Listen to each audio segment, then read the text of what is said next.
Hello students, कैसे हैं आप लोग। स्टूडेंट्स, आज हम लोग इस लेक्चर में देखने जा रहे हैं कॉम्प्लेक्स नंबर के बारे में। इसमें हम लोग जानेंगे कॉम्प्लेक्स नंबर के इंट्रोडक्शन को, कि क्यों कॉम्प्लेक्स नंबर हमें पढ़ना जरूरी है, कहां से आया है ये कॉम्प्लेक्स नंबर, क्या इसके बिना नंबर सिस्टम कंप्लीट नहीं था, क्या क्या जरूरी चीजें हैं कॉम्प्लेक्स नंबर के बारे में। इन सभी चीजों को जानेंगे इसी वीडियो में। तो चलिए वीडियो की करते हैं एक जबरदस्त शुरुआत।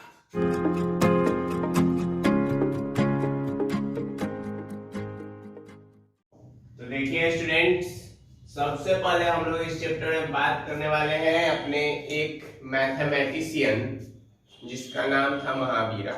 ठीक है, तो सबसे पहले हम लोग महावीरा के बारे में बात करेंगे कि इन्होंने कॉम्प्लेक्स नंबर के बारे में क्या बताया था। तो आपको पता होगा 10th तक हम लोग पढ़े थे एक्स स्क्वायर प्लस 1 बराबर यदि 0 हो तो कोई भी ऐसा x का वैल्यू नहीं है जो हम लोग पुट करेंगे तो इस वैल्यू को 0 बना दे।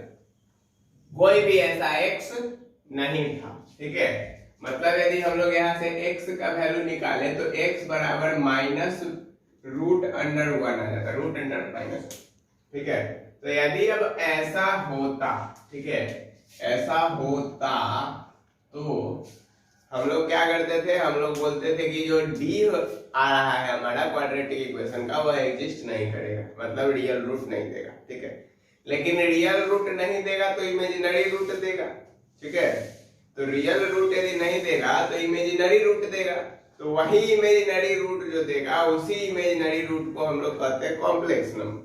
ठीक है, तो कॉम्प्लेक्स नंबर में रियल पार्ट भी होते हैं, इमेजिनरी पार्ट भी होते हैं। लेकिन क्या काम हुआ महावीरा का, तो वो मैं बता रहा हूं आपको कि महावीरा ने बताया कि एक्स स्क्वायर प्लस 1 जो है इसका कोई भी ऐसा x का वैल्यू नहीं है जो कि यह सेटिस्फाई कर दे कि यह वैल्यू प्लस 1 करने पे 0 के बराबर आ जाए। ठीक है, चलिए ये बात हो रही है तब कि जब हम लोग 800 एडी में थे, मतलब 800 एडी से 900 एडी के टाइम का बात हो रहा है।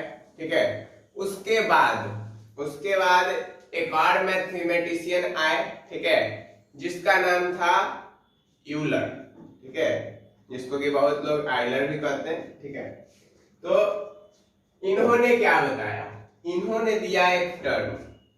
ठीक है, इन्होंने एक टर्म दिया जिसको कि हम लोग क्या कहते हैं, जिसको हम लोग कहते हैं आई। ठीक है, क्या कहते हैं, आई, और आई बोले तो आयोटा। ठीक है, आयोटा के बारे में हमें यूलर ने बताया, और इन्होंने बताया कि यदि x यहाँ पे -1 है, x बराबर रूट अंडर -1 है, तो यहाँ पे रूट अंडर यदि आयोटा का स्क्वायर कर दे, ठीक है, तो हमारा जो वैल्यू है वह बराबर हो सकता है 0 के। ठीक है, अब ये आयोटा क्या है, तो आयोटा जो है वह ग्रीक का 9th अल्फाबेट है। ठीक है, आयोटा एक ग्रीक अल्फाबेट है, ग्रीक अल्फाबेट है आयोटा। ठीक है, और 9th अल्फाबेट है, और उसी आयोटा से डिराइव हुआ है इंग्लिश अल्फाबेट का आई। ठीक है, आई भी 9th ही अल्फाबेट होता है, आई जो हम लोग ऐसे लिखते हैं ना, वो क्लियर है। तो मतलब यूलर ने बताया कि कॉम्प्लेक्स नंबर में जो भी यहाँ पे x का वैल्यू सेटिस्फाई कर देगा वह होगा एक कॉम्प्लेक्स नंबर। ठीक है, तो कॉम्प्लेक्स नंबर हमें इसलिए जोड़ना पड़ा क्योंकि जो रियल नंबर थे, ठीक है, जो रियल नंबर थे वह इतने पूरे नहीं थे कि इस वैल्यू को सेटिस्फाई करे। तो पहला कारण कॉम्प्लेक्स नंबर लाने का कि इस वैल्यू को सेटिस्फाई करना था, इसलिए हम लोगों ने मैथ्स में जोड़ा कॉम्प्लेक्स नंबर। ठीक है, अब बात कर लेते हैं कि कॉम्प्लेक्स नंबर होता क्या है।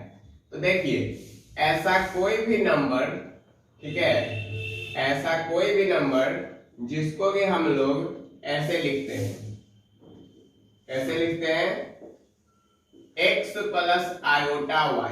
ठीक है, the number which is written as x plus iota y is known as complex number, ठीक है, इसको हम लोग क्या कहते हैं, कॉम्प्लेक्स नंबर कहते हैं।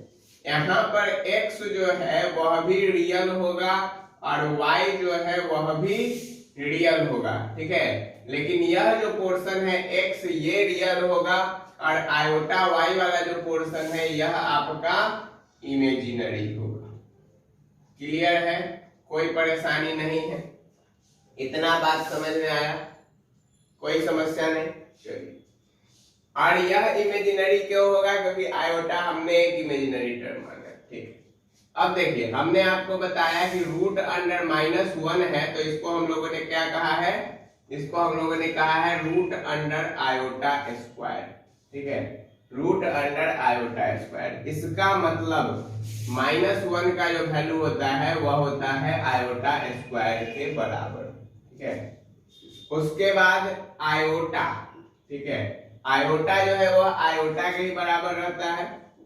आयोटा पे जब पावर 3 आ जाता है, ठीक है, आयोटा पे जब पावर 3 आ जाता है तो वह आपका माइनस आयोटा बन जाता है। कैसे बनता है माइनस आयोटा, सो देख लीजिए, देखिए आयोटा स्क्वायर है ना, तो iota square into iota, iota के ऊपर हम लोगों ने ऐसा लिखा। अब आयोटा स्क्वायर का वैल्यू -1 होता है, इधर है आयोटा, मतलब ये क्या हो गया, माइनस आयोटा। क्लियर बात। उसके बाद आयोटा पे पावर 4 जो होता है इसका वैल्यू होता है 1 के बराबर। ऐसे बनाइए, आयोटा स्क्वायर का स्क्वायर मतलब आयोटा स्क्वायर का वैल्यू -1, -1 का स्क्वायर 1। क्लियर बात है, कोई परेशानी नहीं।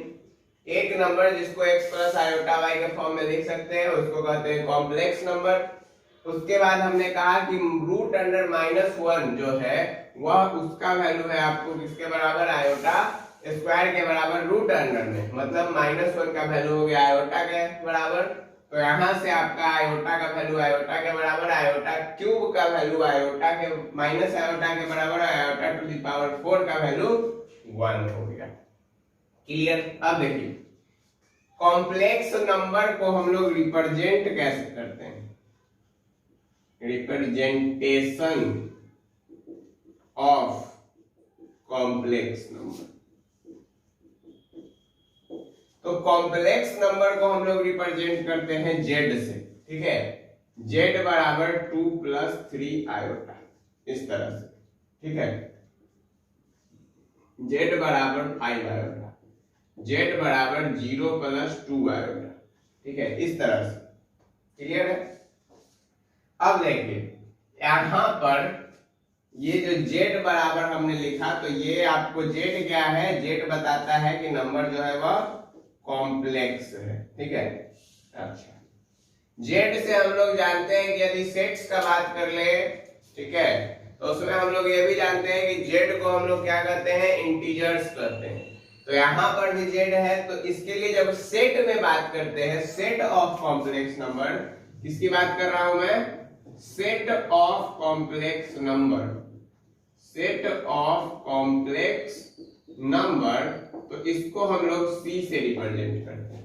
किस चीज से रिप्रेजेंट करते हैं बच्चों, c से रिप्रेजेंट करते हैं। क्लियर बात है। तो स्टूडेंट्स अब हम लोग जो देखेंगे वो होगा प्योरली रियल पार्ट, ठीक है, कि रियल पार्ट क्या होता है, इमेजिनरी पार्ट क्या होता है। वैसे मैंने आपको यहाँ बताया भी है कि रियल पार्ट क्या है, इमेजिनरी पार्ट क्या है, लेकिन फिर भी देख लीजिए, अपना अगला टॉपिक है real and imaginary, real and imaginary part of complex number, ठीक है। क्लियर बात। तो देखिए, मान लेते हैं कि हम लिखते हैं z बराबर 0 + 2 आयोटा, ठीक है, 0 + 2 आयोटा। तो ये जो हम लोगों ने लिखा 0 + 2 आयोटा, यहाँ पे रियल पार्ट कुछ नहीं है, सिर्फ और सिर्फ इसको हम लोग ऐसे भी लिख सकते हैं 2 आयोटा। तो 2 आयोटा क्या है, 2 आयोटा जो है वह इमेजिनरी पार्ट है, ठीक है, 2 आयोटा क्या है, इमेजिनरी पार्ट है, इमेजिनरी पार्ट। किसका इमेजिनरी पार्ट है, तो कॉम्प्लेक्स नंबर का इमेजिनरी पार्ट है, ठीक है। ऐसा नहीं कि यहाँ पे जो है 2, मैंने आपको पहले भी कहा है कि 2 जो है वह रियल ही नंबर है, 2 जो है वह अपना रियल नंबर ही है, ठीक है। लेकिन आयोटा के साथ मिलने के बाद कॉम्प्लेक्स नंबर का ये इमेजिनरी पार्ट है। क्लियर बात। अब एक और एग्जांपल लेते हैं। z बराबर हम लोग लिखते हैं 2 प्लस 0 आयोटा, 0 आयोटा कोई वैल्यू नहीं है, 2 बचा सिर्फ, तो 2 जो है यह आपका प्योरली रियल पार्ट है, ठीक है। यह आपका क्या था, प्योरली इमेजिनरी पार्ट था, यह आपका प्योरली रियल पार्ट है। क्लियर बात है। कॉम्प्लेक्स नंबर का purely real part and complex number का प्योरली इमेजिनरी पार्ट, कोई समस्या नहीं। चलिए, जो प्योरली रियल पार्ट होता है उसको हम लोग रिप्रेजेंट किस चीज से करते हैं, उसको रिप्रेजेंट करते हैं REZ से। क्या चीज से रिप्रेजेंट करते हैं, REZ। क्लियर है। और जो प्योरली इमेजिनरी पार्ट रहता है, ठीक है, या फिर जिसमें हम लोग इमेजिनरी पार्ट को रिप्रेजेंट करते हैं उसको रिप्रेजेंट करते हैं REI, ठीक है, जो प्योरली इमेजिनरी होगा। और ऐसे सभी कॉम्प्लेक्स नंबर को REZ से, ठीक है, या फिर इसको IMZ से भी रिप्रेजेंट किया जाता है, ठीक है। कहीं कहीं REI से भी रिप्रेजेंट करता है, कहीं कहीं IMZ मतलब इमेजिनरी पार्ट ऑफ Z मतलब कॉम्प्लेक्स नंबर का जो है इमेजिनरी पार्ट, REZ का मतलब कॉम्प्लेक्स नंबर का रियल पार्ट। क्लियर बात, कोई समस्या नहीं है इतना तक में। चलिए, अब बात करेंगे हम लोग कॉम्प्लेक्स नंबर को यदि हम लोग को ऐड करना हो तो ऐड कैसे करेंगे, सब्ट्रैक्ट कैसे करेंगे, मल्टीप्लाई कैसे करेंगे एंड सो ऑन। देखिए स्टूडेंट्स, अब हम लोग बात करने वाले हैं algebra of complex number. Algebra of complex number बोले तो addition, subtraction, multiplication and division, ठीक है। इन चारों चीजों के बारे में हम लोग जानेंगे। तो सबसे पहले बात कर लेते हैं कॉम्प्लेक्स नंबर का एडिशन कैसे करते हैं, ठीक है। तो एडिशन, मान लीजिए कि हमने लिखा z बराबर 2 प्लस 3 आयोटा एंड ये z1 है, ये z2 है, मतलब ये एक कॉम्प्लेक्स नंबर, ये दूसरा कॉम्प्लेक्स नंबर, 3 प्लस 5 आयोटा, ठीक है। 2 plus 3 iota and 3 plus 5 iota. अब यदि हमको z1 प्लस z2 निकालना है तो हम लोग को क्या करना होगा, देखिए 2 प्लस 3 आयोटा मैंने लिखा, प्लस 3 प्लस 5 आयोटा हमने लिख लिया। चलिए, अब हम लोग जोड़ेंगे कैसे, तो जो इसका रियल पार्ट है उसको रियल के साथ जोड़ेंगे, जो इमेजिनरी पार्ट है उसको इमेजिनरी के साथ जोड़ेंगे। सीधा सीधी मतलब ये है कि आयोटा वाले को आयोटा वाले के साथ, और जो नंबर होगा, ठीक है, रियल नंबर, उसको नंबर वाले के साथ। मतलब ऐसा कुछ करना है अपने को, 2 प्लस 3 को एक साथ ऐड करना है और 3 आयोटा और 5 आयोटा को एक साथ ऐड करना है। तो 2 प्लस 3 हो गया 5, और इसको ऐसे कर लीजिए 3 plus 5 iota, that is 5 plus 5 3 8 iota.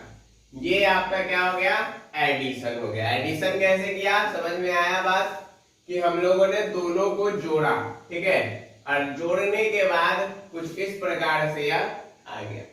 Clear बात, मतलब रियल को रियल के साथ हमने जोड़ दिया और इमेजिनरी को इमेजिनरी के साथ जोड़ दिया। अच्छा, यदि किसी दोनों का सब्ट्रैक्शन करना, ठीक है, दूसरा अपना क्या है, सब्ट्रैक्शन है,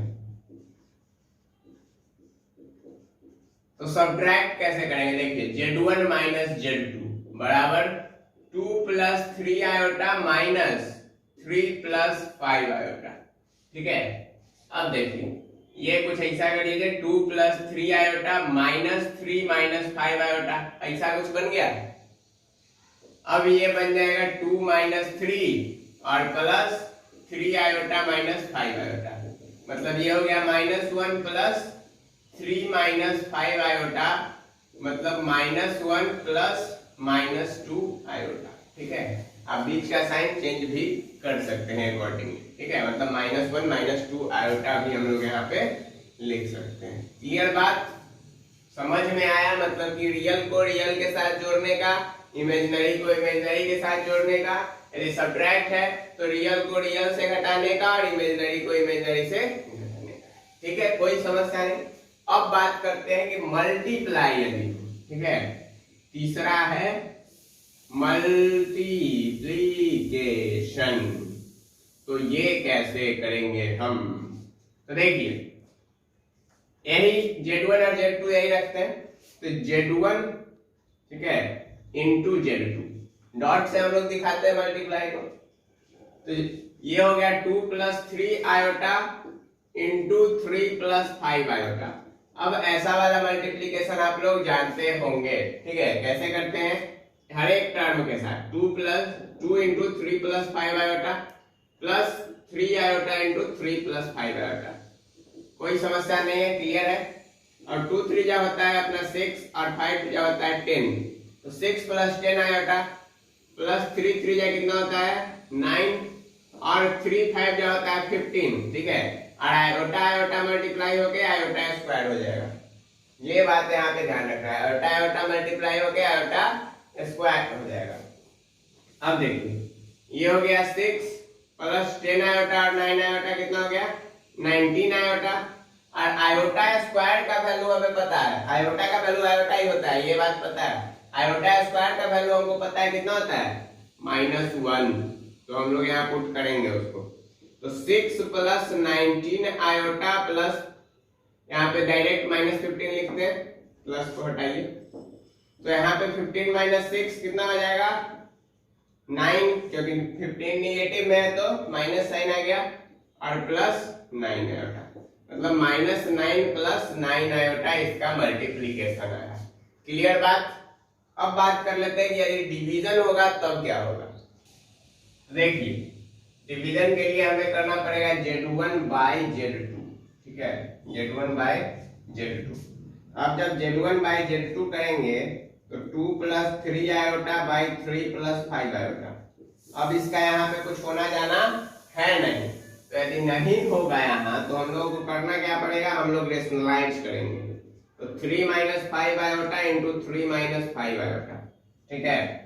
तो अब आगे इसको जब सॉल्व करेंगे तो ऊपर वाला में तो सेम वे पिछले की तरह मल्टीप्लाई करवा लेंगे, ठीक है, और नीचे वाले में 3 + 5 आयोटा इंटू 3 - 5 आयोटा, यहाँ पे भी मल्टीप्लाई ही होगा। अब देखिए ये जब मल्टीप्लाई होगा तो इसका वैल्यू 2 3 जा 6 और -10 आयोटा, ठीक है, या फिर मैं लिख के ही दिखा दे रहा हूँ 2 into 3 - 5 iota plus 3 iota into 3 - 5 iota. और बाई में क्या आ जाएगा अपना, बाई में आ जाएगा a + b into a - b, तो क्या हो जाएगा a² - b²। इधर आ जाइए, देखिए अब इसको गुना करवाएंगे तो 2 3 जा हो गया 6 - 10 आयोटा, ठीक है, और प्लस 3 3 जा 9 iota minus 15 iota square by 3 का square 9 minus 5 iota square, 5 iota square मतलब ये हो गया 25 आयोटा स्क्वायर। तो ये हो गया 6 - 10 और प्लस 9 तो सीधा माइनस आयोटा, और -15 आयोटा स्क्वायर है तो ये बन जाएगा +15, क्योंकि -15 इंटू -1, और बाई में बन जाएगा 9 + 25, तो 15 और 6 कितना होता है 21 होता है, और माइनस आयोटा बाई 25 और 9 कितना होता है 9 5 14, मतलब 34। क्लियर है स्टूडेंट्स? तो इसका वैल्यू डिवीजन का क्या है 21 माइनस आयोटा बाई 34। क्लियर है? कोई परेशानी नहीं। तो आपको अलजेब्रा भी समझ में आया कॉम्प्लेक्स नंबर का, कि कैसे हम लोग मल्टीप्लाई करते हैं, कैसे डिवाइड करते हैं, कैसे ऐड करते हैं, कैसे सब्ट्रैक्ट करते हैं and all this. Real number क्या होता है सो समझ में आया, सारा कुछ क्लियर है। यदि क्लियर कहीं नहीं है, कोई डाउट है, तो आप हमें कमेंट जरूर कर सकते हैं।